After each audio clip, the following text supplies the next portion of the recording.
Salam, salam, gimana? Ya, salam. Silakan Saudara David. Enggak, kalau Nehemia, nah apa sih Nehemia apa 8 ayat 6 itu tentang sholat tuh, Bang. Itu apa benar, Bang? Nehemia 8, Kalau nggak salah ayat 6. Nehemia 8 nomor 6. Nehemia itu berbicara tentang Nabi Esra atau Huzair dalam Islam.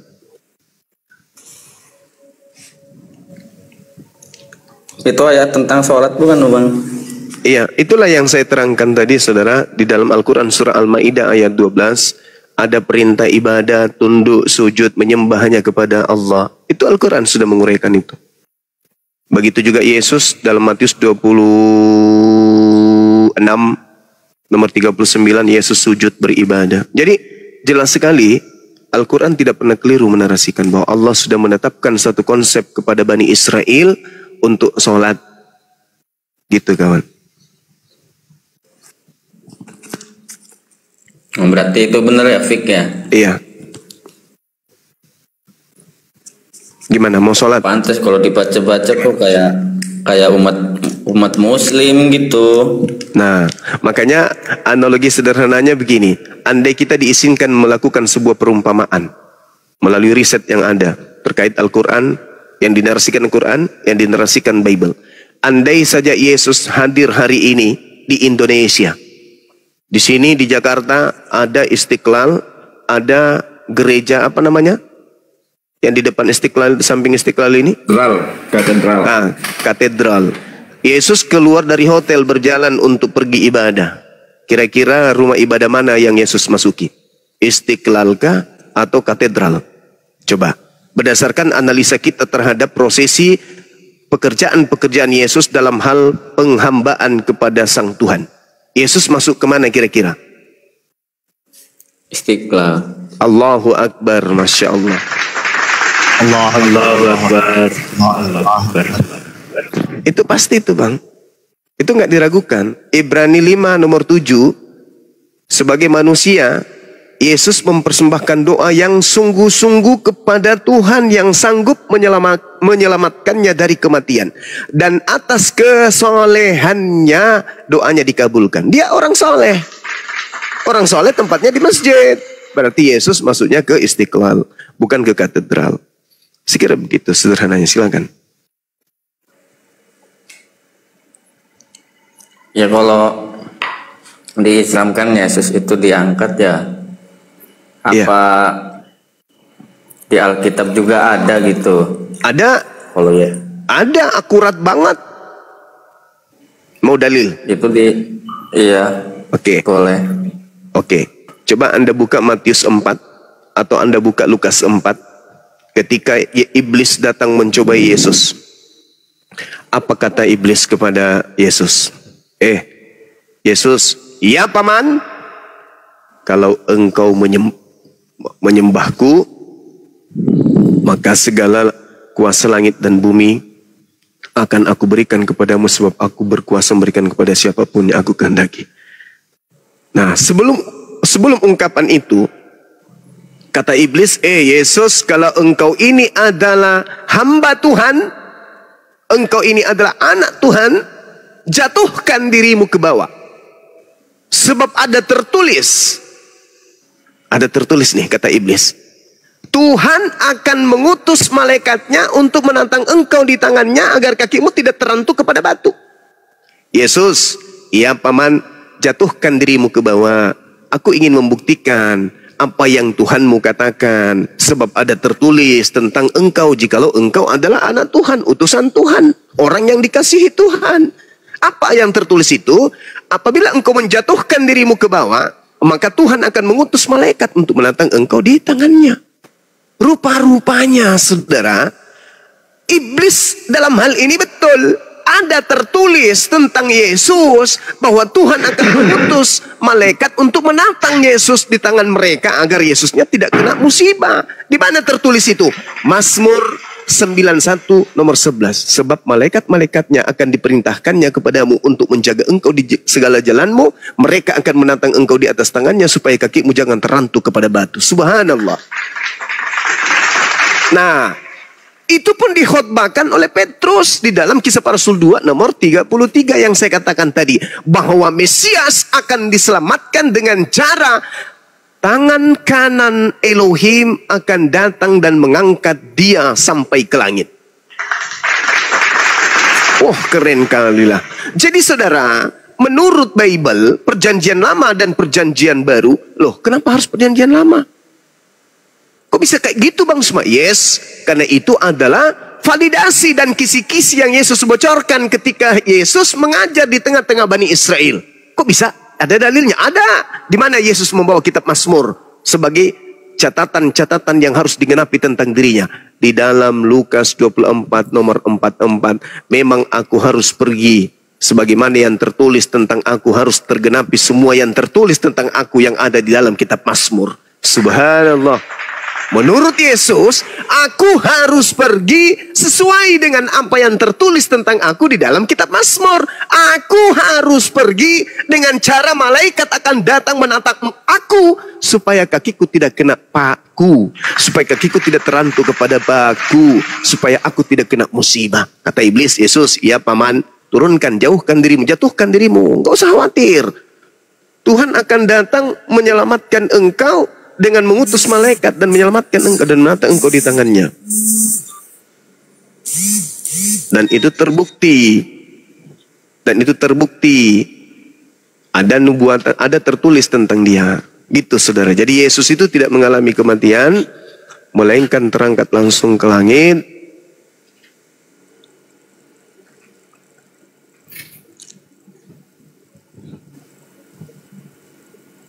Terangkat langsung ke langit tanpa melalui kematian, berdasarkan Mazmur 91. Ketika diangkat di langit itu, apakah Yesus merasakan kesakitan apa tidak gitu Bang, pas ketika diangkat sama Elohim tuh? Gini, coba Anda baca data selanjutnya di dalam Mazmur 91 di data nomor 16-nya itu dikatakan, dengan panjang umur aku akan kenyangkan engkau dan akan kuperlihatkan kepada engkau keselamatan daripadaku. Itu tertulis jelas tuh di Mazmur 91 bahwasanya Yesus ketika diangkat ke langit, Tuhan memanjangkan umurnya, Tuhan mengenyangkan dia, dan Tuhan memperlihatkan kepada Yesus keselamatan yang Tuhan janjikan kepadanya. Itu jelas itu Bang. Sama seperti Al-Quran surah An-Nisa ayat 158. Masya Allah. Apa yang diterangkan di dalam Al-Quran surah An-Nisa ayat 158 sama seperti yang diterangkan dalam Mazmur 91 nomor 16. Di situ Allah mengatakan, Bismillahirrahmanirrahim, barrafa'ahullah ilaih wa kana Allahu azizan hakima. Tetapi Allah telah mengangkat Nabi Isa ke hadiratnya, dikenyangkan, dihidupkan, dipanjangkan umurnya, dijaga dan seterusnya. Jadi Al-Quran menjelaskan demikian. Lalu kemudian Mazmur juga menjelaskan tentang itu, dan Yesus sendiri dengan lisannya berkata, harus digenapi apa yang tertulis tentang aku di dalam kitab Mazmur. Lukas 24 nomor 44. Subhanallah. Jadi Al-Quran datang, wajib saudara Kristen dengarkan. Karena Al-Quran menarasikan apa yang tertuang kemudian di dalam kitabnya itu sendiri, dan kemudian Al-Quran menjelaskan demikian. Saya kira begitu, saudara silakan. Ya, kalau di Al-Maidah kalau nggak salah 116 tuh maksudnya hari aku dilahirkan, hari An-Nisa.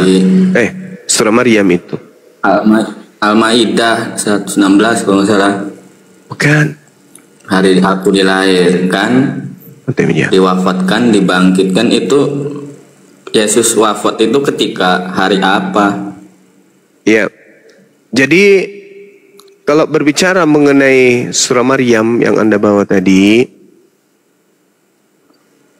itu berbicara sama seperti ayat 15-nya, bercerita tentang Nabi Yahya, dilahirkan, dimatikan, dibangkitkan kembali. Jadi apa yang diterangkan kemudian oleh Al-Quran yang Anda maksud, itu bercerita tentang doa Nabi Isa terkait 3 fase yang dihadapi manusia pada umumnya. Kita dilahirkan, lalu kita dimatikan, lalu kita kemudian dibangkitkan. Nah, Yesus juga begitu berdoa. Yesusnya itu berdoa, biarlah cawan ini berlalu, tapi jangan atas kehendakku, tapi atas kehendakmu. Nah, Bapak menghendaki Yesus mati enggak? Tidak. Bapak menghendaki Yesus itu panjang umur.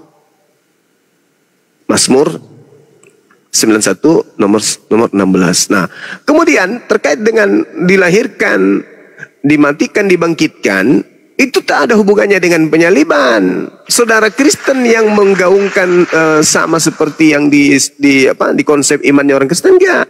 Itu tidak berbicara mengenai penyaliban. Itu berbicara secara umum bahwa dia, Yesus, Isa telah dilahirkan, dan kelak Isa akan dimatikan, dan kelak setelah itu Isa akan dibangkitkan kembali. Itu maksudnya, nggak ada hubungannya dengan konsep penyaliban itu, Bang. Silakan. Mau berarti semua makhluk itu dibangkitkan gitu, Bang, ya?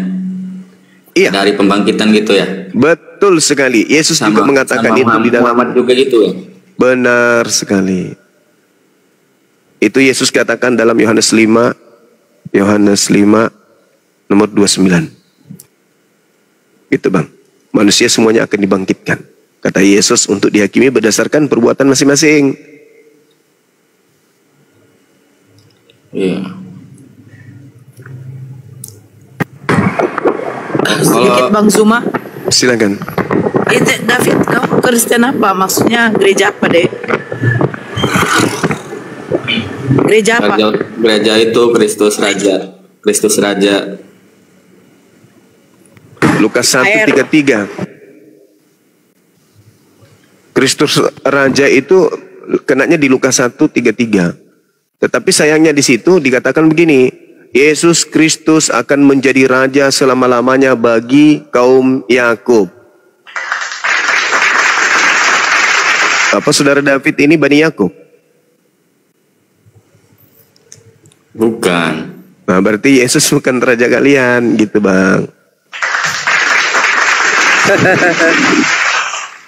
Coba Anda baca tuh Lukas 1:33. Dia akan menjadi raja selama-lamanya bagi Bani Israel, bagi Bani Yakub.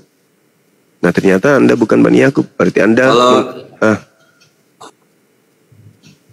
gimana? Kalau di Kisah Para Rasul itu dua yang menjelaskan mengutus nabi sama seperti Musa itu Kisah Para Rasul 2. Maksudnya Kisah Rasul 3 nomor 22-23.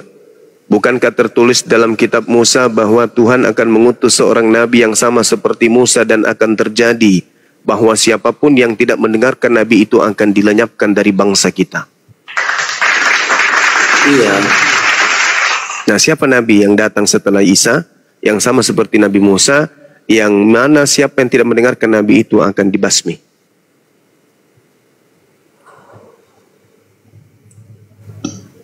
Apa emang ada nabi setelah Nabi Musa? Iya, gimana? Kalau Yesus kan tidak. Iya, justru dia yang dibasmi. Tidak termasuk kan? Ya, enggak. Lalu siapa nabinya? Nabi orang Arab. Alhamdulillahirabbil alamin. Nah, saya luruskan, bukan nabinya hanya untuk orang Arab. Beliau adalah nabi untuk seluruh umat manusia. Ya ayuhan nas, inni rasulullahi ilaikum jami'a. Wahai seluruh manusia, sesungguhnya aku ini adalah rasul Tuhan untuk kalian semua. Al-Quran surah Al-Araf ayat 158.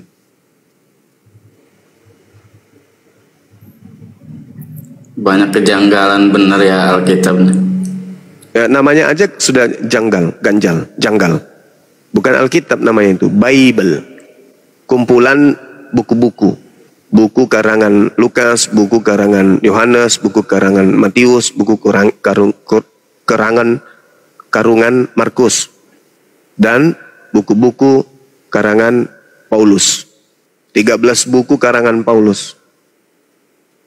Sampai hari ini buku Ibrani pun tidak diketahui siapa penulisnya. Ini aneh. Ada sebuah buku yang diimani sebagai firman Tuhan, tapi tidak ditahu siapa penulisnya, yaitu buku Ibrani.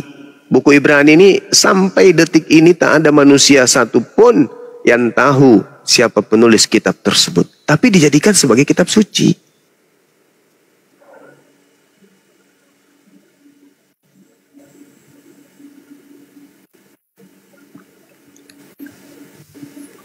Buku Ibrani itu berbahasa apa, Bang?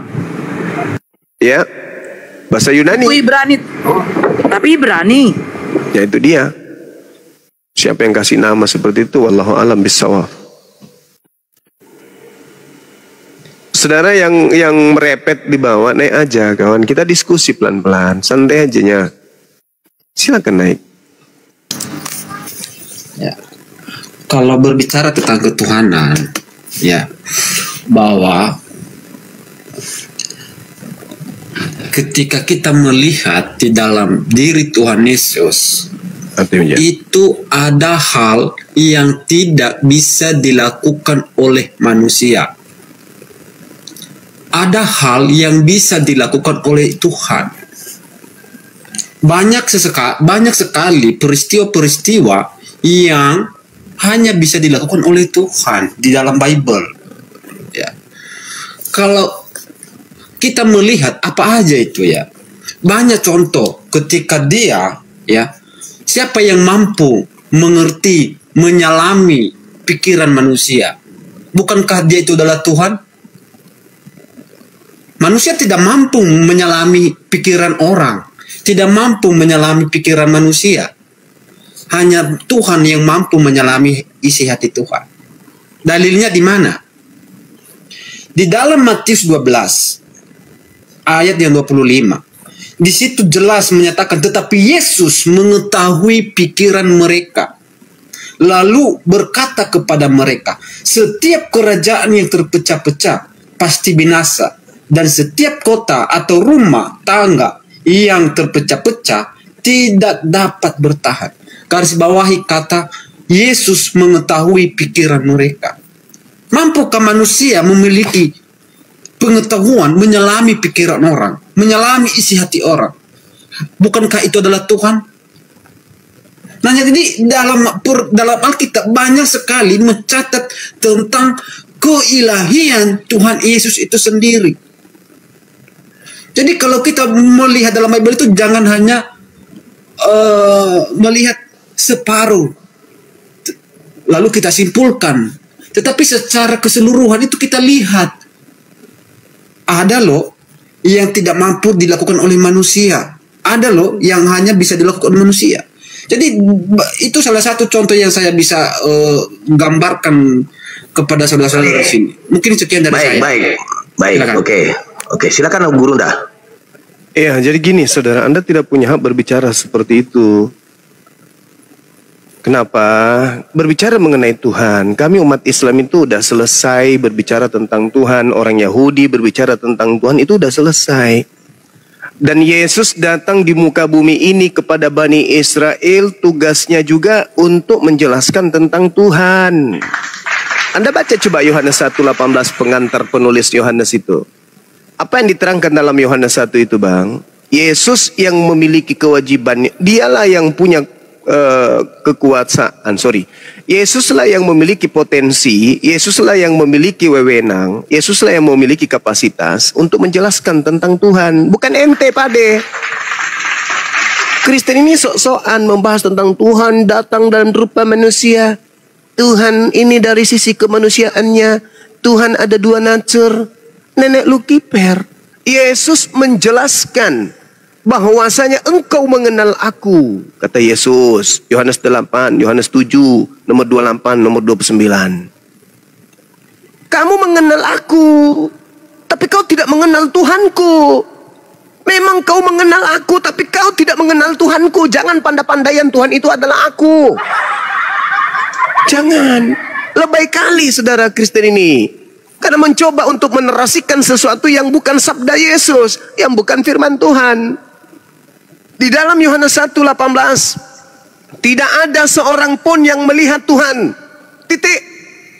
Tetapi anak tunggal Tuhan, anak di sini hamba. Tetapi hamba Tuhan yang tunggal itu, yang di pangkuannya lah, dialah yang mengeksegesis dalam bahasa Yunani. Dia yang mentafsirkan, dia yang menjelaskan, dia yang menguraikan tentang apa? Tentang Tuhan. Makanya bagian daripada uraian Yesus tentang Tuhan, Tuhan lebih besar daripada aku. Aku tidak dapat berbuat apa-apa. Yang terjadi adalah kehendak Tuhanku. Tuhanku yang ada di surga. Begitu.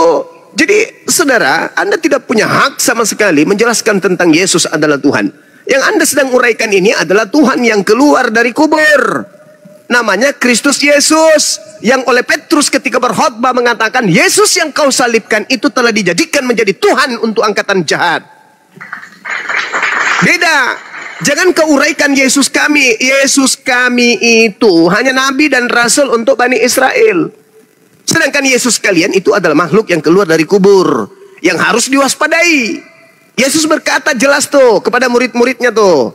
Apa kata Yesusnya? Waspadalah wahai muridku Yahudi, agar kau jangan disesatkan. Akan muncul penyesat memakai nama aku dan berkata akulah dia. Jangan kau mengikuti dia. Jangan kau percaya kepada dia. Penyesat itu datang memakai nama Yesus dan berkata akulah dia. Yang kau sembah itu adalah oknum yang mengaku Yesus dan berkata akulah Yesus, akulah dia. Orang-orang Yahudi nggak percaya kepada sembahan kalian itu yang bernama Kristus Yesus itu. Kenapa? Karena mereka telah menerima pengajaran dari sang Nabi Yesus Kristus alaihi salam. Jangan kau percaya kepada makhluk yang datang setelahku, memakai namaku, mengaku Yesus. Jangan. Itu bukan aku itu. Itu Yesus lain. Nah, Kristen ini pengikutnya si Yesus lain itu. Jadi jangan kau paksakan Yesus dua natur. Yesus cuma satu natur, dia manusia ciptaan Allah. Sedangkan yang dua natur itu beda. Yesus yang adalah makhluk gaib dan kemudian merasuk pada orang yang dikutuk oleh Tuhan yang digantung di salib, lalu kemudian mengaku dirinya untuk disembah oleh orang-orang yang tidak berakal sehat. Jadi jangan Anda samakan, Bung. Ya, Yesus yang asli, dialah yang mentafsirkan tentang Tuhan yang telah mengutusnya. Bagaimana tafsiran dia? Baca dalam Yohanes 7 nomor 28 nomor 29. Biar ente sehat. Demikian.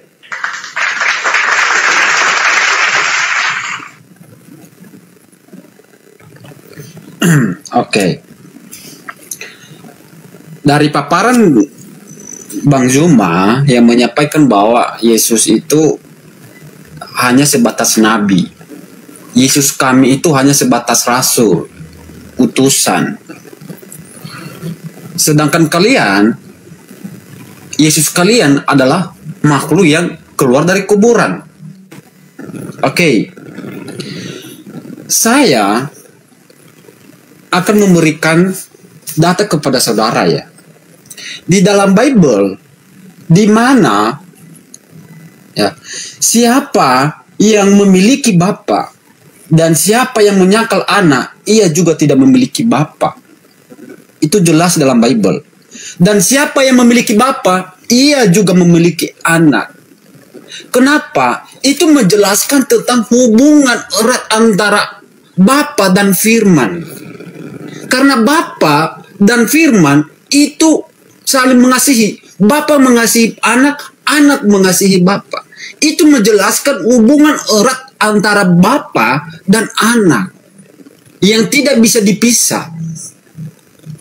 Nah, jadi kalau kita mengerti dalil-dalil dalam Bible tentang ketuhanan keilahian itu sungguh-sungguh sangat jelas. Kalau dikatakan tadi makhluk yang keluar dari kuburan, itu pertama kali Tuhan Yesus menyatakan dirinya keluar dari kuburan dan orang melihat itu adalah hantu. Itu adalah anggapan, itu adalah asumsi. Karena kekagetan mereka. Kenapa? Ketika orang mati dan dibangkitkan, itu memiliki tubuh jas rohania. Nah, seperti apakah tubuh rohania itu? Nah, itu pertanyaannya. Nah, jadi sehingga para murid itu memberikan asumsi, oh ini hantu ini. Nah, itu adalah asumsi. Itu karena kekagetan mereka saat melihat. Nah, jadi jelas bahwa Tuhan Yesus dalam kematiannya mengalahkan maut, mengalahkan dosa. Ya, itu memberikan jaminan bagi umat percaya. Dan dia sesuai apa yang dia janjikan, bahwa anak manusia akan dibangkitkan pada hari yang ketiga. Jelas terjadi apa yang dia sampaikan. Nubuatan-nubuatan yang dia sampaikan jelas bahwa sebelum jam 5 pagi ayam akan berkokok. Engkau menyangkal aku, Petrus. Jelas. Jadi sesuai perkataan-perkataan itu nyata, real, fakta terjadi. Nah, jadi banyak sekali hal-hal yang bisa kita pelajari tentang keilahian.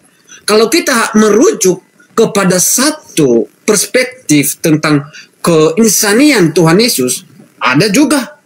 Tetapi dalam hal itu kita bisa mengkomparasikan, melihat bahwa ternyata di dalam diri Tuhan Yesus ada keilahian yang tidak mampu dilakukan oleh manusia.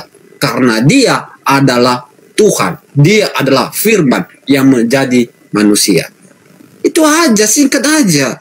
Karena tadi Bang Zuma hanya melihat dalam satu perspektif saja, menekankan keinsanian, mengabaikan keilahian. Nah, jadi kalau belajar itu harus secara keseluruhan, bro. Secara universal. Nah, jadi belajar itu jangan setengah-setengah. Ketika kita belajar setengah-setengah, itu kita tidak dikatakan lulus. Malah dikatakan itu gugur. Atau di DO gitu namanya. Silakan. Udah. Baik. Jadi apa yang Anda paparkan ini itu hanyalah upaya untuk mengaburkan ajaran Yesus. Harusnya Anda kemudian memilah dulu antara Yesus yang datang di tengah Bani Israel dan Yesus yang keluar dari kubur ini. Ada satu cerita, ada satu kondisi di mana kondisi ini harus diurai. Yesusnya berpesan kepada muridnya Yahudi agar waspada kepada penyesat yang datang memakai nama Yesus. Dunia ini diperkenalkan Yesus oleh kelompok Kristen. Yesus yang diperkenalkan oleh saudara Kristen adalah Yesus yang dituhankan, bukan Yesus yang dinabikan oleh orang Yahudi. Karena Yesus Nabi bagi Bani Israel, sedangkan Yesus Tuhan bagi seluruh Kristen, dari bangsa manapun, dari suku manapun, dimanapun mereka berada. Jadi Yesus yang diperkenalkan oleh orang Kristen adalah Yesus Tuhan. Sedangkan sibuknya Yesus di tengah-tengah Bani Israel, sibuk mengajarkan menyembah kepada Tuhan. Logika sehatnya adalah ketika Yesus yang memperkenalkan menyembah Tuhan kepada yang ada di Bani Israel sana, yang ada di tengah-tengah Yerusalem sana, itu tidak ada sedikit pun diajarkan mereka mempertuhankan oknum yang mengaku Yesus ini. Bahkan di Bible tak ada uraian itu. Yesus mengajarkan murid-muridnya Yahudi untuk menuhankan dirinya, enggak. Yesus mempersaksikan dirinya sebagai utusan Tuhan. Itu yang jelas tuh. Tidak ada kaidah di dalam pengajaran Yesus yang kita temukan, baik di dalam kitabnya Kristen maupun Nabi Isa dalam Al-Quran, yang menarasikan agar orang-orang mengibadahi, menyembah Yesus. Itu enggak ada. Tapi seketika kemudian ada cerita, ada tragedi, ada kejadian yang luar biasa. Ketika Yesus berkata, waspadalah kepada penyesat yang datang kepadamu dengan memakai namaku dan berkata, koma pembuka, akulah dia, koma penutup. Coba Anda cari dari uraian kitab saudara sampai kepada iman saudara, temukan sebuah narasi Di mana di situ ada oknum yang mengaku Yesus. Akulah dia. Rupa-rupanya saudara, oknum yang kalian sembah ini adalah makhluk yang dikutuk oleh Elohim yang mati di atas tiang salib. Dia disalibkan karena dia mengaku akulah dia. Yohanes 18 nomor 5. Kata Yesus di Lukas 21 nomor 8, Matius 24 nomor 3, nomor 4. Penyesat itu akan datang dan mengaku akulah dia. Yang ditangkap ini terjadi karena dia mengaku Yesus. Siapa yang mengaku Yesus? Siapa yang mengaku akulah dia? Kata Yesus, itulah penyesatnya. Yang disembah Kristen hari ini adalah oknum yang mati terkutuk di atas salib, yang mengaku Yesus, yang mengaku akulah dia. Orang berakal sehat ketika mendengarkan dan membaca sendiri Bible, oh rupa-rupanya penyesat itu mengaku Yesus, penyesat itu mengaku akulah dia, penyesat itu mengaku Kristus, penyesat itu mengaku Mesias. Yang Kristen sembah adalah oknum yang mengaku dia, yang Kristen sembah adalah oknum yang mengaku Yesus, yang Kristen sembah adalah oknum yang mengaku Mesias, yang Kristen sembah adalah oknum yang dikutuk oleh Elohim yang mati dan bangkit pada hari ketiga, di mana Yesus berkata, anak manusia yang bangkit pada hari ketiga adalah tanda untuk angkatan jahat. Matius 12 nomor 38 sampai nomor 40. Selamat, Kristen sudah menggenapi nubuatan Yesus, di mana Yesus mengatakan penyesat yang mengaku Yesus itu akan menyesatkan banyak orang. Hari ini kami melihat Kristen itu banyak, miliaran, dan mereka menyembah oknum yang mengaku akulah dia, mengaku menyembah kepada makhluk yang mengaku Yesus. Selamat, Anda telah menggenapi itu. Sekarang saya lemparkan bola apinya. Apakah Anda sadar bahwa Andalah yang menggenapi nubuat Yesus? Akan datang orang banyak penyesat dan menyesatkan yang mengikuti makhluk yang mengaku Yesus. Islam enggak, Yahudi enggak, Hindu enggak, Buddha enggak. Satu-satunya kandidat adalah Kristen. Silakan.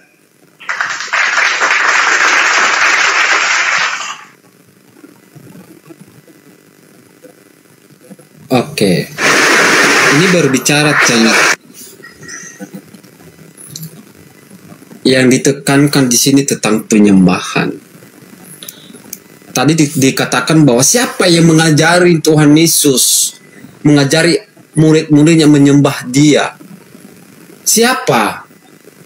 Nah, kalau kita melihat dari Bible, Dia ketika pun lahir, ya, Dia didatangi oleh orang Majus dan mereka sujud menyembah, dan mereka mempersembahkan kepadanya emas, kemenyan, dan mur yang terbaik.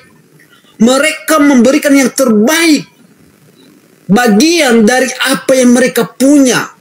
Kalau kita melihat emas, kemenyan itu merupakan sesuatu hal yang paling berharga pada zaman dulu sampai sekarang pun. Mereka memberikan yang terbaik, bukan sekedar hanya sebatas persembahan, tetapi itu adalah terbaik. Ya, orang Majus memberikan persembahan. Nah, itu yang pertama. Yang kedua, kita bisa melihat, ya, bagaimana orang murid-murid Tuhan Yesus memberikan penyembahan terhadap Dia. Di dalam Yohanes 20 ayat 28 jelas di sana. Thomas, ya, di mana dia mengatakan, ya Tuhanku, ya Allahku. Dia mengakui Yesus adalah Tuhan. Dia mengakui bahwa Yesus adalah Allahnya. Apa jawab Yesus kepadanya? Kata Yesus kepadanya, karena engkau telah melihat aku, maka engkau percaya. Berbahagialah orang yang tidak melihat, namun percaya. Apa tuntutan daripada Tuhan Yesus dari kalimat ini? Dari kalimat ayat 29. Tuntutan kehendak Tuhan Yesus bagi manusia adalah percaya kepadanya. Itu tuntutan dari poin yang kedua, ayat ke-29. Karena dia mengatakan bahwa akulah jalan dan kebenaran. Tidak ada yang sampai kepada Bapa tanpa melalui aku. Jelas. Jadi Tuhan Yesus ya menekankan supaya orang percaya, karena tanpa dia tidak ada orang yang masuk dalam kerajaan surga. Banyak yang memberikan penyembahan kepada dia, di mana juga iblis mengaku bahwa engkau adalah anak Allah yang maha tinggi. Apakah kita tidak mengerti di dalam Bible itu penekanan penyembahan? Dia meminta ampun. Jangan siksa aku. Nah, maka iblis itu dipindahkan ke babi-babi. Jadi poinnya aja Yahudu. Poinnya apa poinnya? Langsung ke poin coba. Poinnya hanya 3, bro. Kalau tadi bisa memahami narasi saya ada 3. Silakan langsung poinnya aja. Silakan poinnya ke Bang Dua. Ya, silakan. Orang-orang Majus memberikan persembahan. Yang kedua, Thomas mengakui Yesus adalah Tuhan dan Allah. Sebagai iblis juga mengakui bahwa engkau adalah anak Allah maha tinggi.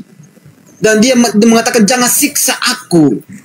Nah, itu poin 3. Masih banyak lain data-data yang mungkin saya kasih informasi kepada saudara. Sekian dari saya, silakan. Oke, baik.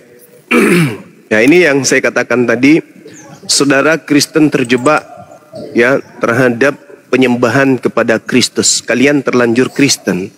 Kalian terlanjur berada pada posisi menyembah kepada makhluk yang mengaku Yesus.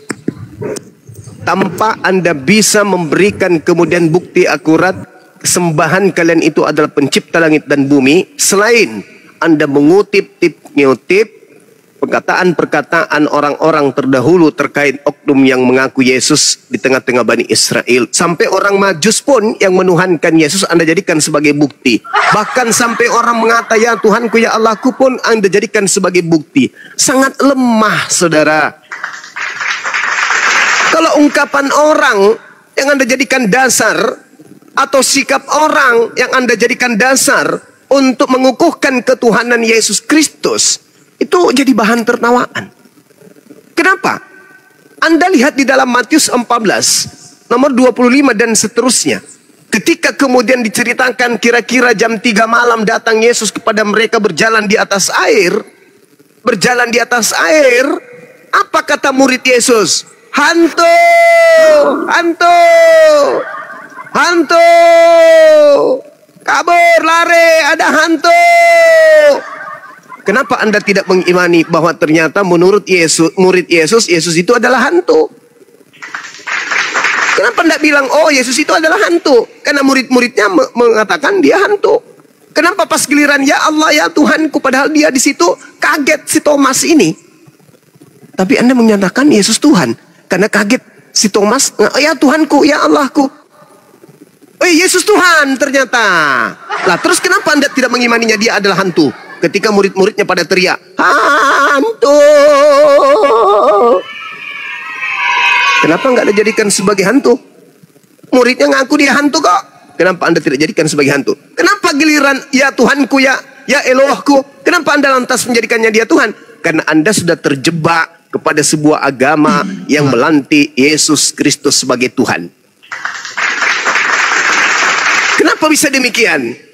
Karena makhluk yang keluar dari kubur ini, coba Anda baca Matius 28 nomor 18. Dia datang kemudian, apa yang menjadi reaksi murid-muridnya? Di Matius 28 nomor 18 itu.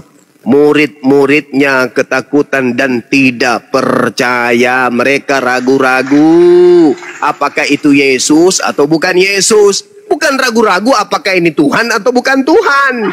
Dia ragu. Apakah ini guru kita atau jangan-jangan ini adalah setan hantu. Lalu dia mendekati mereka dan berkata, hei sini lo, gue bisikin. Ada apa paman? Pergilah ke seluruh bangsa, jadikanlah seluruh bangsa menjadi muridku. Parah kali bah.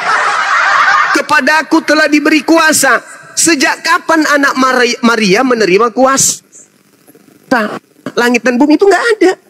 Sejak kapan Bapa pencipta langit dan bumi yang mengutus anaknya di dalam Bible, dalam konsep Kristen, memberikan kuasa langit dan bumi? Sedangkan Yesus mengatakan tentang siapa yang duduk di kananku, siapa yang duduk di kiriku, aku tidak berhak memberikannya. Itu hanya diberikan kepada siapa oleh Bapakku untuk ditentukan untuk diberikan. Jadi Yesus tidak pernah menerima kuasa langit dan bumi, nggak pernah. Sedangkan yang memberikan dan menjanjikan kuasa langit dan bumi itu iblis. Baca Lukas 4 nomor 6. Aku iblis berkata kepadamu Yesus, jika engkau menuhankan aku, wahai Yesus, maka segala kuasa langit dan bumi akan kuberikan kepadamu, sebab aku berkuasa memberikan kepada siapapun yang aku kehendaki. Aku iblis berkuasa memberikan kuasa kepada siapapun, baik di langit, kuasa langit dan bumi, kepada siapapun yang aku kehendaki. Ketika kemudian Anda baca di dalam Yohanes 6 nomor 70, ternyata Yudas ini adalah iblis. Dan iblis memberikan kuasa kepada siapa yang dikehendaki. Sedangkan yang disalibkan adalah orang yang mengaku akulah dia, penyesat. Yang mengaku akulah dia adalah penyesat. Yang disalibkan adalah yang mengaku akulah dia. Yang keluar dari kubur adalah dia yang mengaku akulah dia. Lalu yang keluar dari kubur ini mengaku akulah Yesus.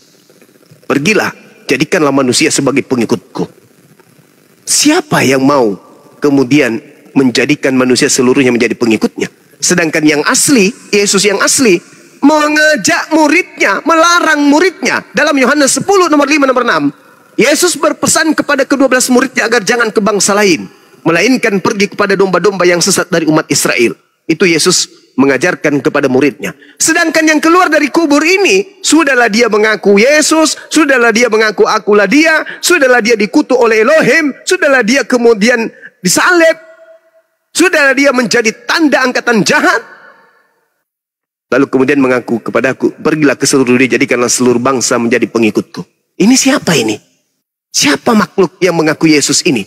Yang pergi ke seluruh, yang mengajarkan orang-orang pergi ke seluruh dia menuhankan dirinya. Ini siapa? Apakah pencipta langit dan bumi masuk kubur, lalu keluar dari kubur? Ataukah penyesat yang merasuki makhluk yang dikutuk oleh Elohim di atas tiang salib ini? Karena Yesus sendiri mengatakan penyesat itu mengaku memakai namaku dan mengaku akulah dia. Semua tanda-tanda iblis, tanda-tanda penyesat tergenapi kepada makhluk yang disalib. Siapa yang disalib ini yang kamu sembah? Nah, itu renungkan itu, renungkan itu. Kalau Anda masih tetap ngotot, maka Kristen sama dengan Anda, maksud saya, ya aduhai, itu bukan pengikut Yesus, tetapi pengikut orang Majusi. Anda pengikut orang Majusi, Anda bukan pengikut Yesus. Karena Yesus kemudian jelas-jelas menyembah kepada Eloah Abraham, Eloah Isa, Eloah Yakub. Sedangkan ya aduhai menyembah kepada Tuhan yang disembah oleh orang Majus. Demikian. Baik. Sebentar ya Duhu, sebelum engkau menanggapi, kita sapa dulu ya. Selamat siang menjelang sore. Bapak Victor Hutajulu MTH HHUH. Selamat siang menjelang sore. Pak Victor, boleh dibuka mute-nya? Selamat siang. Bapak dari mana Pak? Dari Kristen? Kristen? Dari Jakarta. Maksudnya dari kekristenan atau kekatolikan? Sama aja? Protestan ya, oke. Sebentar Pak ya, nanti Bapak boleh menanggapi. Saya sapa dulu, Leomar, selamat siang menjelang sore. Leomar? Siang. Selamat siang. Boleh nanti satu-satu boleh menanggapi. Tapi sebelum Ayah Duhu, bagaimana Pak Victor menanggapi penjelasan dari Gurunda Bang Zuma? Silakan. Ya, terima kasih. Terima kasih ya. Mudah-mudahan Pak Juma benar-benar mendengar saya. Saya udah lama saya mengamati Pak Juma ini. Jadi Pak Juma ini ibarat anak SD yang cerita ke anak TK. Anak TK tuh ngerti, wah manggut-manggut gitu. Tapi anak SMA dengernya, aduh ampun dah Pak Juma ini. Benar-benar dia nggak ngerti apa-apa gitu. Jadi maksud saya tentang Pak Juma itu, dia kutip-kutip ayat, tetapi dia tidak bicara keseluruhan. Dia ngambil satu ayat, dia nggak lihat ayat sebelumnya, dia nggak lihat ayat sesudahnya. Lalu dia buat narasi yang sesuai dengan pandangan dia. Ya, jadi dia silakan bantah. Maksud saya bantah dengan ayat yang menurut Bapak memang bisa terbantahkan argumen dari Bang Zuma. Silakan. Wah, semuanya. Semua Silakan. Ini salah bagus semua. ini. Bagus. Semua ini. salah semua, Pak. Salah semua. Ya, Tadi kalau salah itu ada dalil dan data yang harus Bapak bawa. Begini loh Bang Zuma, begini. Data dan Ya. dalil. Silakan. Makan aja. Oke. Lukas 2:11 dulu. Lukas 2:11 dulu nih Pak. Silakan. Lukas 2 ayat 11 yang bicara tentang apa tuh? Saya nggak bawa Alkitab soalnya. Ya.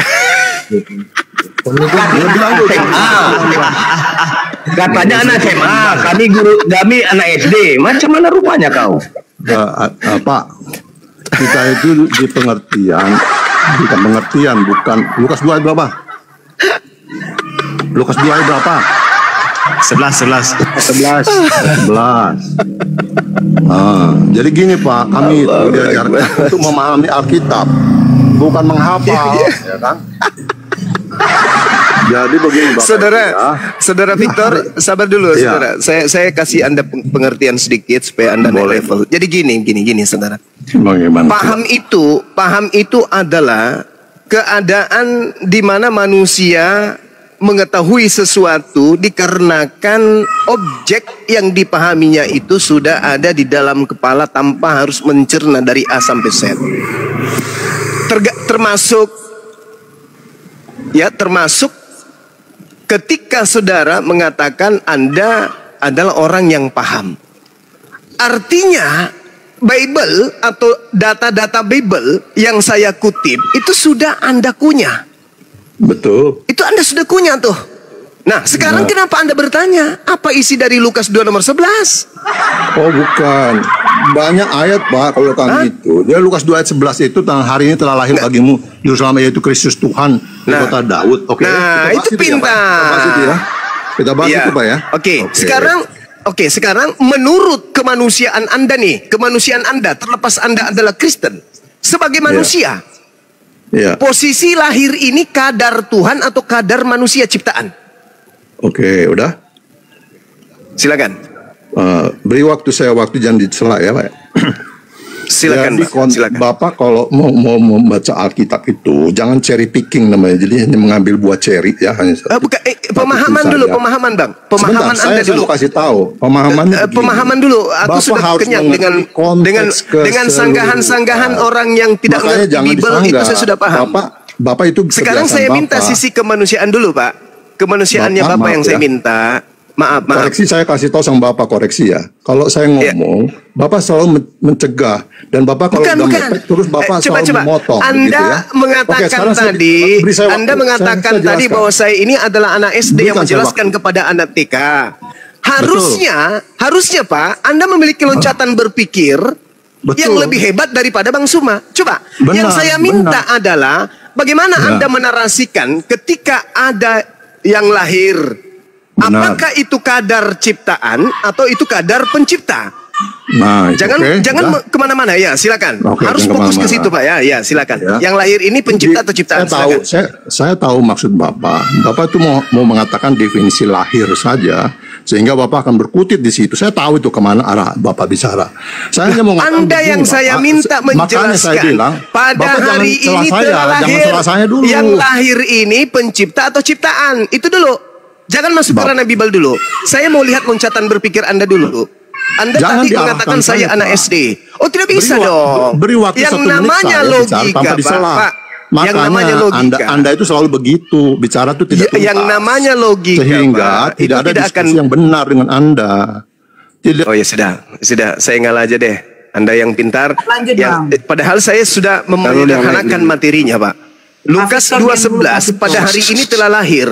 Pertanyaan saya, kadar lahir ini ada pada posisi pencipta atau ciptaan? Itu yang saya minta, tak lebih. Silakan. Buka mic-nya Pak Peter. Yang lahir itu ciptaan atau pencipta Pak? Itu doang, silakan.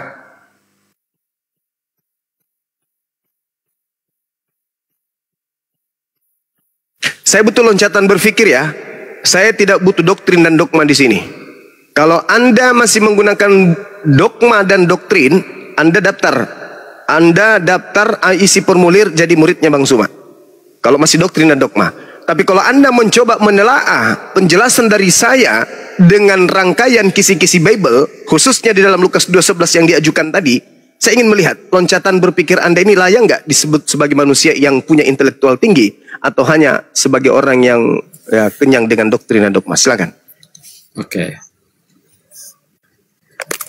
Boleh kita lanjut, Bang Juma? Dulu ya, Tunggu dulu, orang cerdas dulu ini, Pak Victor dulu, orang pintar dulu. Orang yang ngaku pintar dan orang yang mengaku cerdas dulu. Kita uji dulu dia. Saya sudah undang buka mute-nya Pak Victor, ditekan. Oh, deh. Oke, jadi Bapak itu selalu salah karena pendek berpikirnya, dia tidak mengerti konteks keseluruhan. Kalau Bapak tahu mengerti konteks keseluruhan bahwa Yesus itu adalah firman Tuhan yang menjadi manusia, menjadi misi dia akan ke dunia, maka dia lahir. Nah, ketika misi itu terjadi pada waktu Natal pertama itu dikatakan oleh malaikat, hari ini telah lahir bagimu juru selamat, yaitu Kristus Tuhan di kota Daud. Jadi tentang lahir ini, yaitu Tuhan yang lahir, yaitu Tuhan yang menjadi manusia, Bapak. Begitu, jadi kami itu selalu melihat Pak Juma itu ketawa itu terus. Doktrin, Pak. Itu doktrin atau pemahaman? Bukan doktrin, Bapak. Ya. Itu semua Kalau ada ayatnya, doktrin, Bapak. Sementara kalau Bapak itu doktrin. Interpretasi Pak, Bapak aja. Pak. Jadi yang saya pertanyakan di sini adalah tingkat pemahaman saudara secara sains. Coba. Nah, ini yang ketiga kalinya, Pak ya, Pak Victor ya. Apa? Lukas 2 nomor 11. Hari ini telah lahir bagimu. Hari ini telah lahir. Nah, yang lahir ini pencipta atau ciptaan? Oh, yang sampai lahir ini yang pencipta, ini. Bapak. Oke, baik. Kita tepuk tangan dulu. Oke. Pencipta, Bapak. Hore. Ya, cobalah. Anda di mute dulu ya. Anda mute dulu ya. Supaya saya bernarasi untuk menjelaskan Anda harusnya Saudara Victor ini, apapun kedudukan Anda, segeralah daftar jadi siswa Bang Suma gratis tanpa ada pembayaran perpuluhan. Anda mengatakan yang lahir, sabar dulu Pak. Baru tahu sabar ya, dulu. yang menciptakan itu pencipta ya. Sabar dulu Pak. Sabar ya. Sekarang habis ini kita rana dalil. Ini pemahaman dulu. Karena kata Tuhan di dalam Amsal 3 nomor 5 harus berpegang kepada firman Tuhan, Pak. Bukan berpegang kepada tafsiran saena edewi. Oke? Begitu juga Yesus, kasihilah Tuhanmu dengan akal, bukan dengan dogma. Itu kata Yesus. Nah, ketika saudara mengatakan yang lahir ini adalah pencipta, narasi seperti apa yang Anda ingin bangun? Ada pencipta dilahirkan oleh ciptaan. Ayo, narasi apa yang Anda ingin pahamkan kepada saya pribadi? Ada ciptaan bernama Maryam melahirkan pencipta. Ayo, firman Tuhan mana yang Anda ingin sajikan kepada saya? Silakan. Oke. Bapak, iman Bapak percaya bahwa firman itu menjadi kitab. Itu kertas. Bapak aja percaya seperti itu. Sama dengan Tuhan Yesus. Yesus itu datang kepada media yang namanya Maria. Dia ciptaan memang. Sama dengan kitab saudara. Kok sekarang jadi ciptaan, Pak? Kok sekarang jadi ciptaan, Pak? Pak, jangan pura-pura gila kalau memang Anda waras, dan jangan pura-pura waras kalau memang Anda gila. Di mana, Bapak? Tadi Anda, saudaraku, tadi Anda mengatakan pencipta. Kenapa sekarang menjadi ciptaan? Diam. Dia. Tadi Anda mengatakan kitab saudara aja jelas diam dulu, itu kalimat diam dulu, Pak. Saudara, dengarkan saya. Firman jadi kertas, tidak ada orang Islam menyembah kertas. Tahu itu ya? Tidak ada orang Islam mengatakan bahwa kertas Al-Quran adalah Allah. Sadari itu. Ini ku bilang loncatan berpikir Anda itu masih lemah. Oke? Firman menjadi kertas itu keliru. Firman Anda kan mau bicara tentang media. Medianya siapa? Ya kan Tuhan berbicara kepada manusia melalui firman itu adalah kalimah, ucapan, untaian firman, perkataan Tuhan yang dituliskan di kertas, dan kertas itu bukan Tuhan, Cak Ayu. Firman Tuhan ditorehkan dengan media berupa daging, Yesus. Sama seperti firman dituliskan di atas media kertas. Berarti kedudukan kertas yang berasal dari bambu itu sama seperti Yesus yang berasal dari daging. Sama-sama bukan Tuhan, sama-sama ciptaan. Kertas adalah ciptaan, daging Yesus adalah ciptaan. Yang saya minta saudara, coba berikan saya data, dalil atau apapun itu yang bisa mendukung kemudian doktrin bahwa yang dilahirkan oleh ciptaan bernama Maryam ini adalah penciptanya. Jadi pencipta dilahirkan oleh ciptaan. Itu gimana Anda bisa memahamkan kami yang waras ini, Pak? Udah Bapak Silakan. Juma yang baik, Bapak Juma Silakan. yang baik. Silakan.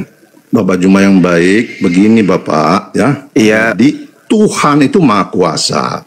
Dalam menciptakan misinya, dia mau menjadi manusia, ya tentu dia lahir dari manusia. Ya, jadi bukan Maria yang menciptakan, bukan Maria hanya media untuk lahir.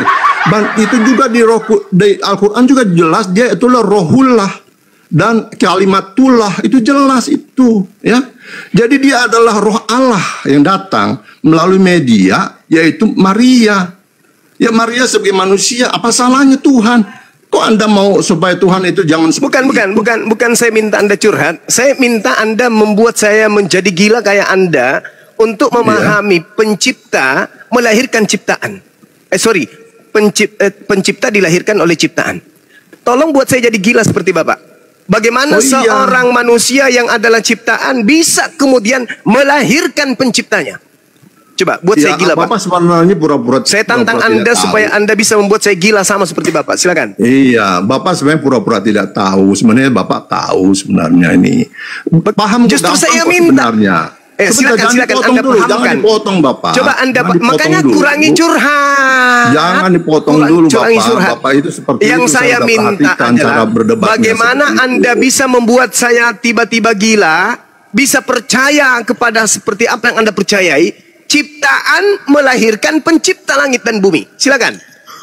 Oke, sama saya aja Bang Bima. Oke, Sama jadi saya aja. ciptaan itu adalah media, Bapak. Media, apa salahnya sih media? Kok Anda sewot dengan itu? Maria sebagai media saja. Maria sebagai Maria ciptaan. manusia biasa. Maria Karena sebagai dia mau jadi ciptaan. manusia harus bagaimana? Kalau Bapak Maria sebagai logikanya begini, ciptaan kalau melahirkan Bapak mau jadi pencipta. ayam, Bapak harus lahir dari ayam. Gitu aja logikanya. Saudara, bagaimana seorang pencipta, seorang ciptaan melahirkan pencipta? Itu bukan meja kemudian jadi meja, bukan ayam jadi ayam, bukan. Yang saya minta buat saya gila mendadak. Pencipta dilahirkan oleh ciptaan. Iya, sama saya boleh. Saya boleh masuk. Ente dianggap anak TK tadi sama si mulut besar tadi itu. Ternyata nggak Oke, sanggup boleh saya ya masuk, teman-teman. Pendeta siapa namanya tadi? Pendeta siapa? Victor. Tidak mampu membuat kita menjadi gila sama seperti dirinya gila. Oke, lanjut. Hutajulu. Oke. Silakan ya Duhu. Oke. Saya Kau masih ingat nggak pertanyaan tadi? Pertanyaannya Bang Zuma tadi masih ingat kah? Bukan begitu. Ya dulu dengarkan topiknya. Tadi pendeta ini Ya dulu tadi pendeta ini yang gagal membuat gila kita semua mengatakan bahwa ciptaan yang namanya Bunda Maria melahirkan pencipta yaitu Yesus. Nah, itu lu tanggapi silakan. Ya dulu. Oke. Saya menanggapi dulu tentang yang membuat kalian gila. Ya gitu kan? Nah, siapakah orang gila? Orang gila adalah orang yang berbicara tidak memakai dasar. Itu orang gila karena dia sembarangan ngomong. Oke? Nah, itu disebut orang gila karena tidak ada dasar Berarti pendeta tadi orang gila untuk dong. berbicara. Pendeta tadi orang gila dong langsung. Kan dia ada dalil. Mana Dia juga dalilnya? memakai dalil. Mana dalilnya? Oke. Ciptaan Ya, dilahirkan pencipta. Mana dalilnya? Oke. Apa Ketika ciptaan dimunculkan melahirkan Oke. Dalil. Saya akan kasih dalil. Oke. Ketika dimunculkan pertanyaan siapa yang lahir, manusia atau Tuhan kah? Di dalam Kolose 2:9, di mana di dalam kejasmania seluruh kepenuhannya berdiam kealahan. Jadi di dalam diri jasmani berdiam secara sepenuhnya kealahan. Nah, pertanyaannya siapa yang lahir itu? Oke. Nah, baik. jadi kita bisa melihat bahwa itu Boleh saya dasarnya. tanggapi? Kalau silakan. Iya. Kolose 2 nomor 9 maksudnya. Ya. Di dalam tubuh jasmani Yesuslah kepenuhan segala keilahian atau keteosan. Oke. Berarti kulup yang dipotong pada hari ke-8 itu juga ilahi. Yang disebut ilahi adalah sesuatu hal yang goib. Sedangkan jasmani adalah sesuatu hal yang bisa disentuh, bisa dilihat. Kolose 2:9 itu bukan goib. Kacau ini. Kolose 2 nomor 9 yang dimaksud di situ biologisnya. Biologisnya Yesus kepenuhan seluruh keilahian. Berarti kulupnya ilahi termasuk itu ilahi. Goib. Ilahi itu jasmani goib bisa diidentifikasi secara jasmani. Ya Allah ya Karim. Jasmani itu dalilnya apa? Kolose 2:9 itu apa dalilnya? Coba Anda baca ulang. Di dalam Kolose di situ ada dua kalimat jasmani dan ilahi, di mana di dalam jasmani berdiam seluruh kealahan. Bukan berdiam. Pertanyaan saya. Salah. Jangan kamu pretelin dalil kitabmu sendiri ya. Sudahlah, bukan firman Tuhan, bukan sabda Yesus, kau pretelin lagi. Kolose 2 itu, ya, itu tidak berbicara mengenai ada ilahi berdiam di dalam daging, tidak. Tapi dagingnya Yesus itu adalah seluruhnya kepenuhan keilahian.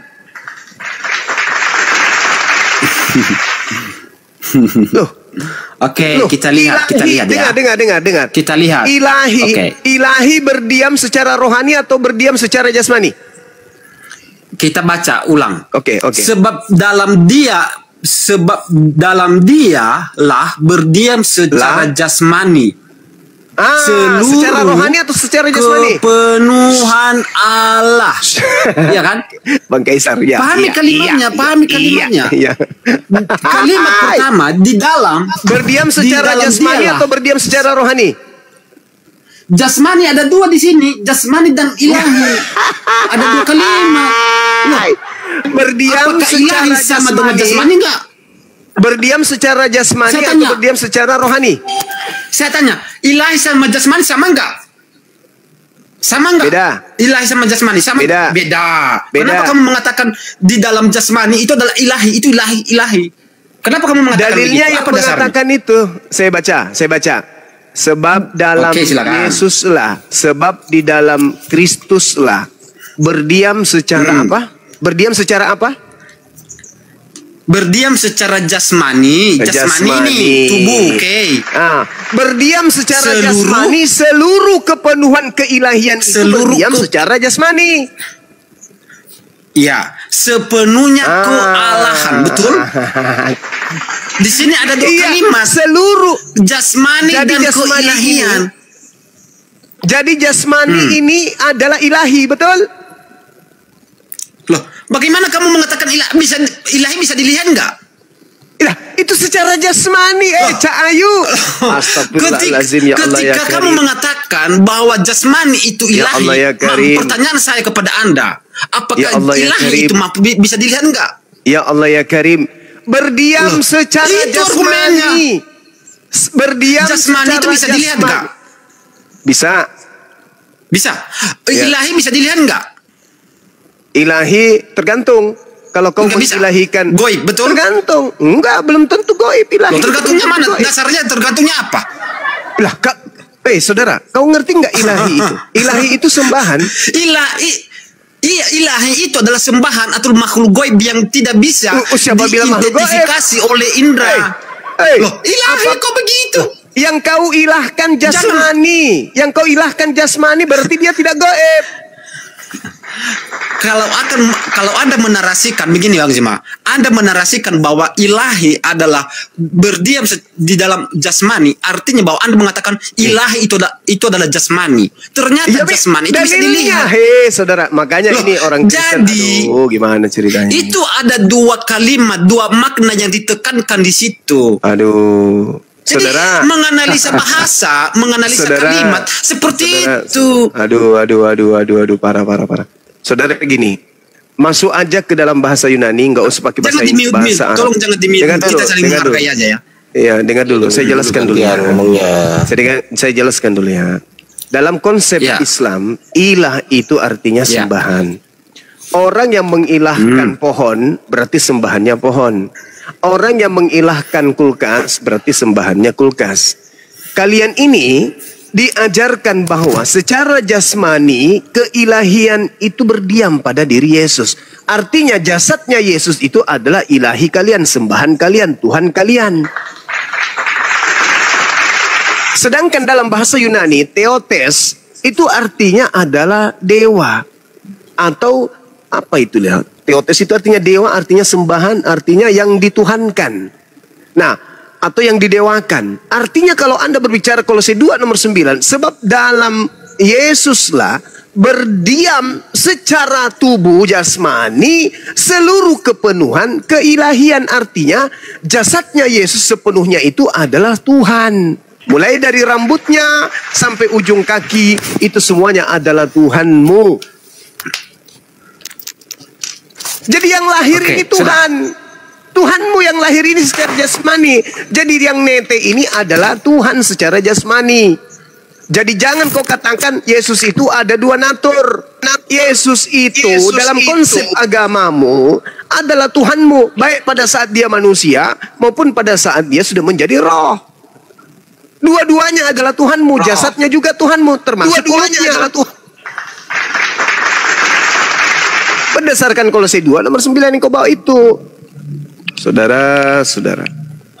Oke, sudah. Kalau kita merujuk kepada pengertian ilahi, apa itu ilahi? Kita melihat pengertian di dalam KBI. Ilahi adalah yang berkaitan tentang ketuhanan. Oke. Nah, ketika saya menyatakan bahwa ilahi itu adalah ketuhanan, kita melihat apa Tuhan itu bisa dilihat enggak? Tidak. Apa jasmani bisa dilihat? Yesus bisa dilihat, maka dia adalah ilahi yang salah. Ketika saudara ilah yang salah adalah Yesus, karena dia bisa dilihat. Dia bisa dilihat. Sabar. Giliran saya sekarang dong. Nah, ketika saudara mengatakan bahwa keilahian itu adalah jasmani, berarti Yesus itu ilah yang salah, karena Anda mengilahkan ilah yang keliru, bukan ilah yang benar. Karena ilah Anda bisa dilihat, malah sabar bisa dong. Sabar, nah ini kan bergiliran lah. Kita saling menghargai aja, saling membantah argumen di sini, itu aja. Nah, iya, jadi tapi kalau kan tidak bisa juga kita membodohi orang. Narasi itu pakai ilmu lah. Enggak. Ketika kita memberikan argumen, kita mempertahankan sesuai apa yang didalilkan. Ketika orang dalilnya lemah, artinya argumennya gugur. Itu. Mati Mija.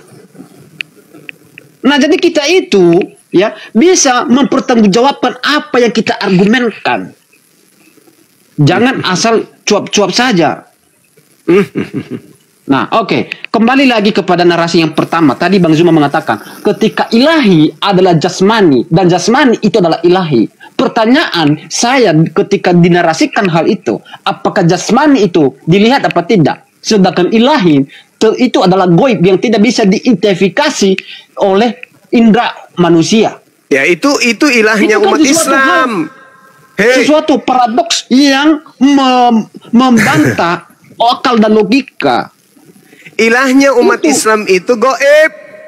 Sedangkan ilahmu itu tidak goib. Anaknya orang, weh. Mana sih? Enggak. Argumen Bang Zuma itu paradoks. Oke. Nggak ngerti konsep ilah kok. Iya. Saya menyampaikan argumenmu itu adalah paradoks. Membantah akal. Membantah pikiran. Saya jelaskan di mana saya menyatakan paradoks. Saya jelaskan. Iya, argumenmu itu paradoks karena disebabkan di mana Anda menyamakan ilahi sama jasmani. Bagaimana mungkin jasmani sama dengan ilahi? Itu kan paradoks. Dalilmu Kolose 2 nomor 9 Cak Ayu yang mengatakan jasadnya Yesus itu adalah ilahimu. Astagfirullahalazim, ya Allah ya Karim. Masolang generasi. Di dalam Kolose gini ya, di dalam Kolose kita menganalisa kalimat ya. Kita menganalisa kalimat Kolose 2 ayat 9. Jadi kita itu belajar menganalisa sebuah kalimat, satu kata. Itu pentingnya kita mempelajari metode langkah-langkah menganalisa suatu kalimat, bro. Yang pertama di sini dibunyikan. Lanjut. Coba lihat ini dulu, pahami ini dulu coba. Ya, paham ini keilahian yang hidup dalam bentuk jasmani. Keilahian yang hidup dalam bentuk jasmani. Gimana nih? Pahami? KBBI bro. Coba kita dasarnya KBBI aja. Coba buka KBBI. Anda buka KBBI. Enggak. Dasar kita KBBI. Silakan buka. Apa yang mau dicari dari KBBI apa? Apanya? Jasmani. Ilahi itu dalam bentuk jasmani, keilahian Tuhanmu dalam bentuk jasmani. Oke, saya akan memberikan data saya juga. Kalau lari ke KBBI, berarti dia nggak percaya Bibelnya. Silakan diperbesar. Saya tolong. Ya, dibesarkan ya. Jangan ambil kata ilah. Dengan kata ilahi. Oke. Ini AI kucluk, itu AI bukan KBBI. Ilahi dalam bahasa Indonesia secara umum berarti berhubungan dengan Tuhan, ketuhanan atau sifat ketuhanan. Itu. Nah iya, jadi secara jasmani berarti sudah melanggar. Berarti Bible melanggar etika yang bahasa. Melanggar itu sumbernya tadi. Berarti Bibelmu melanggar etika bahasa. Ternyata siapa yang melanggar etika bahasa? Tadi yang kau baca itu ilahi itu goib atau bukan? Atau tidak? Tuhan itu goib apa bukan? Ya Tuhan goib, Tuhan yang betul goib. Ya iya di dalam penjelasan KBBI itu Tuhan. Nah Yesusmu ini secara jasmani, jangkrik. Yes, aku setuju. Yes. Aduh, izin dulu Pak. Aduh, parah ini. Jangkrik. Setengah detik. Yesus itu. Apa yang salah dari narasi saya? Dengerin. Yesus itu goib atau tidak? Itu Yesus. Keilahiannya yang goib. Badannya? No. Badannya goib atau tidak? Dalilnya mengatakan badannya no. Oke. Biarin gua kejar. Ada yang salah kah? Ada yang salah? Apakah badannya Yesus itu Tuhan? Itu daging manusia. Saya tanya, apakah dagingnya Yesus adalah Tuhan? Bukan. Iya, dalilnya mengatakan Tuhan. Kalau C2 mengatakan Tuhan. Loh. Apa sih? Ada yang salah? Jelaskan narasi saya yang salah. Silakan, mana? Dalilnya yang mengatakan tubuhnya Yesus itu Tuhan. Di mana bahkan dalilnya? kentutnya Yesus itu Tuhan berdasarkan Kolose 2:9.